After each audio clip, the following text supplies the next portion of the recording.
Assalamualaikum warahmatullahi wabarakatuh. Bapak Ibu, kita lanjutkan untuk poin yang kedua mengenai kebernilaian kehidupan adalah berakhlak sufi.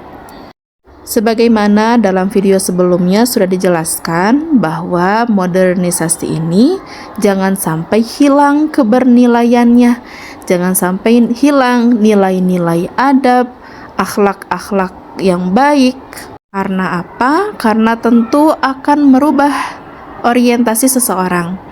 Orang yang akhlaknya sufi, kualitasnya tentu lebih baik daripada orang-orang yang katanya modern, tapi akhlaknya tidak sufi. Poin yang ketiga adalah hidup mandiri. Bapak Ibu, hidup mandiri ini merupakan kemampuan yang sangat dibutuhkan di masa depan. Kalau Bapak Ibu mencari kemampuan dan keterampilan abad 21 di internet, salah satunya adalah hidup mandiri. Bagaimana dunia barat saat ini sedang gembor-gembornya mendidik anak-anaknya ini untuk bisa hidup mandiri. Dengan salah satunya pendekatan STEM, pembelajaran berbasis proyek, dan yang lainnya. Jadi kurikulum luar negeri saja arahnya agar mereka bisa hidup mandiri, agar bisa mendapatkan pekerjaan yang lebih baik, tidak bergantung kepada orang lain, punya mental yang kuat. Apalagi anak-anak kita yang mondok di pondok pesantren. Mereka belajar menghadapi masalahnya sendiri. Mereka belajar menjadi pribadi yang dewasa. Tentu proses yang perih ini, proses yang sangat berharga ini, itu penting sekali untuk masa depan mereka. Penting sekali sebagai dasar landasan kehidupan mereka nanti. Mungkin Bapak Ibu juga yang sudah menonton video sebelumnya ya mengenai tema yang sebelumnya, itu saya membahas tentang suntikan kekecewaan. Suntikan kekecewaan itu penting diberikan kepada anak agar seperti ini hidupnya bisa mandiri, perih bahasa namanya. Bapak Ibu kan juga tahu ya, hidup kita tidak akan bisa sukses, tidak akan terasa nikmat, tidak akan terasa berharga kalau kita sebelumnya tidak perih dulu gitu ya. Tidak merasakan merih, tidak merasakan sakit. Nah, inilah suntikan kekecewaan. Dan inilah yang berharga Bapak Ibu ya, proses ini yang dibutuhkan oleh anak-anak kita. Poin selanjutnya apa? Yakni menjadi pemimpin sejati. Seseorang dikatakan berpengaruh dalam sebuah masyarakat, itu kira-kira apa? Karena kepemimpinan. Betul sekali Bapak Ibu. Kepemimpinan ini menjadi poin yang sangat penting dalam hubungan sosial bermasyarakat. Tapi orang yang bisa menjadi pemimpin yang sejati kalau 3 syarat sebelumnya sudah terpenuhi: berilmu tinggi, berakhlak sufi, hidup mandiri. Alhamdulillah di pondok kita ini Pangersa UAS sudah merumus 4 tujuan pondok pesantren ini jauh sebelum orang-orang menggembor-gemborkan tentang poin-poin ini. Dalam kurikulum Merdeka contohnya ada pengembangan karakter dengan diadakannya kegiatan P5. Itu sudah tercantum, sudah terinternalisasi Bapak Ibu dalam kurikulum pondok kita. Betapa harus bersyukurnya kita, anak-anak kita masuk kepada pondok yang dimana menjunjung tinggi 4 tujuan pondok pesantren Az-Zainiyah yang sudah kita bahas tadi. Bapak, Ibu, pernah tidak terpikir oleh kita, kenapa sih kok Az-Zainiyah itu intens banget terhadap ilmu-ilmu agama dan pengamalannya? Emang tujuannya itu untuk apa sih sebetulnya? Ya tentunya tujuannya adalah meningkatkan spiritualitas. Bapak Ibu, kalau mau dibahas ya, orang yang cerdas spiritualitas itu lebih cerdas daripada kecerdasan emosional, daripada kecerdasan intelektual, daripada kecerdasan sosial. Cerdas spiritualitas itu atau kecerdasan spiritual, atau dalam bahasa Inggrisnya disebut dengan spiritual quotient, itu merupakan puncak di atas segala kecerdasan. Dan orang yang cerdas secara spiritual itu memiliki cara pandang yang luar biasa baik dibandingkan dengan orang-orang yang hanya cerdas intelektual, yang hanya cerdas emosional, atau hanya cerdas sosial saja. Orang yang cerdas secara spiritual, dia tahu hidup ini itu untuk apa, kenapa dia harus hidup, dan dia bisa membedakan mana yang sebenar-benarnya sukses dunia akhirat, mana yang sebenarnya hanya sukses dunia saja, tidak dengan akhirat. Dengan apapun kondisinya, dengan apapun masalahnya, dengan apapun kemampuan potensi yang dia miliki, dia bisa menerima itu semua dan bisa membuat kualitasnya menjadi lebih baik. Menjadi seseorang yang tidak hanya menjadi dirinya sendiri, tapi menjadi hamba yang diinginkan oleh Allah Subhanahu wa Ta'ala.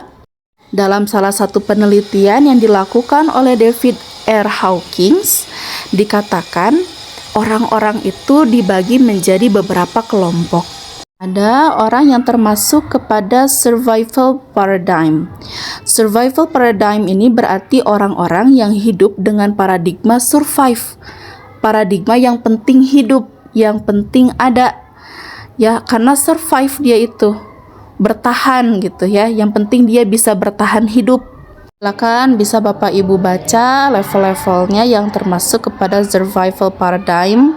Misalnya orang yang hidup masih mengutamakan kepada anger, kemarahan ya, atau misalnya orang yang paradigma hidupnya itu mengutamakan kepada desire misalnya ya, keinginan, nafsu dia ya, dan yang lainnya.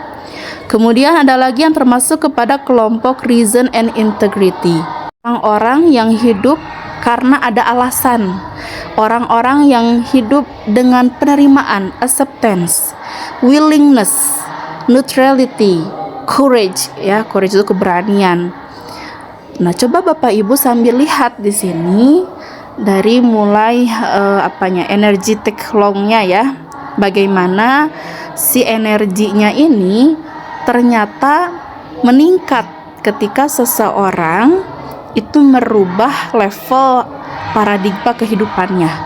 Ketika seseorang prioritas kehidupannya ini termasuk ke dalam kelompok yang reason and integrity, itu lebih besar energinya Bapak Ibu ya. Jadi seseorang yang kehidupannya itu masih dipenuhi dengan keinginan nafsu, ingin memuaskan amarah dan yang lainnya, energi dalam kehidupannya itu sangat-sangat rendah. Dan ada satu kelompok yang di atas mereka semua adalah kelompok spiritual paradigm. Kelompok yang paradigma kehidupannya adalah paradigma spiritual. Bagaimana levelnya ya Bapak Ibu, silahkan dilihat. Dia merasakan love, dia merasakan cinta. Dia berada pada misalnya level peace, kedamaian. Dan level yang tertinggi dia berada pada level enlightenment. Enlightenment itu berarti dia mengalami pencerahan ya.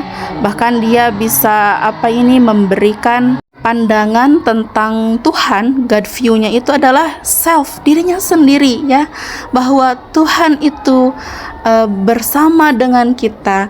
Tuhan itu ada dalam kehidupan kita, dan apa yang kita lakukan itu harus seperti apa yang diinginkan oleh Tuhan, yang diinginkan oleh Allah Bapak Ibu ya. Jadi bukan lagi hidup ini karena nafsu kita, karena keinginan kita, tapi hidup ini ya karena menjalani tugas dari Allah. Bapak Ibu, ilmu yang seperti ini itu dalam agama Islam disebutnya ilmu tasawuf. Yang tentunya ilmu tasawuf itu tidak cukup hanya diketahui, tapi perlu diaplikasikan, diamalkan dalam kehidupan sehari-hari.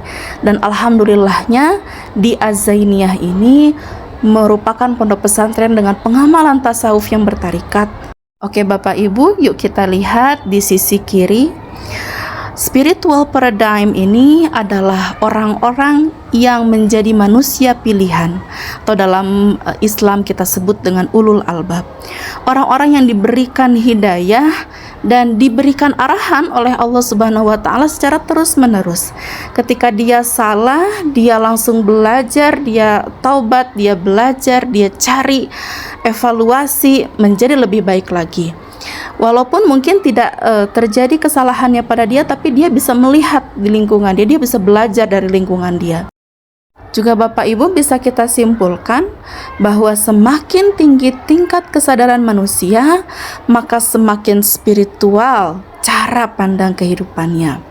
Kemudian semakin besar kesadarannya, maka akan semakin besar energi yang bisa dia dapatkan. Dan ketika energinya ini semakin besar, maka dia akan memberikan dampak perubahan yang lebih besar. Ini berhubungan dengan 4 tujuan Pondok Pesantren Az-Zainiyah, Bapak Ibu. Seseorang yang bisa menjadi pemimpin sejati, kan tadi sudah kita bahas ada 3 syarat sebelumnya yang harus terpenuhi: berilmu tinggi, berakhlak sufi, dan hidup mandiri. Nah, orang-orang yang bisa menjadi pemimpin sejati ini kan tentu akan mempengaruhi orang banyak. Dan ketika dia mempengaruhi orang banyak, berarti dia perlu memiliki energi yang lebih besar sehingga dia bisa membuat perubahan yang lebih besar. Bapak Ibu, ayo kita sadari bersama-sama, yuk kita bangun harapan kita ini menjadi kenyataan. Dengan cara apa? Dengan cara bekerja sama dengan pondok pesantren ya Bapak Ibu. Sudah saya buatkan video seperti ini. Tujuannya agar Bapak Ibu bisa sadar, bisa tahu apa yang kami berikan kepada anak Bapak Ibu, kami disiplinkan kepada anak Bapak Ibu. Mohon untuk dibantu oleh Bapak Ibu di rumah. Nah, videonya sudah lebih dari 10 menit. Saya akan lanjutkan di part 4. Terima kasih. Wassalamualaikum warahmatullahi wabarakatuh.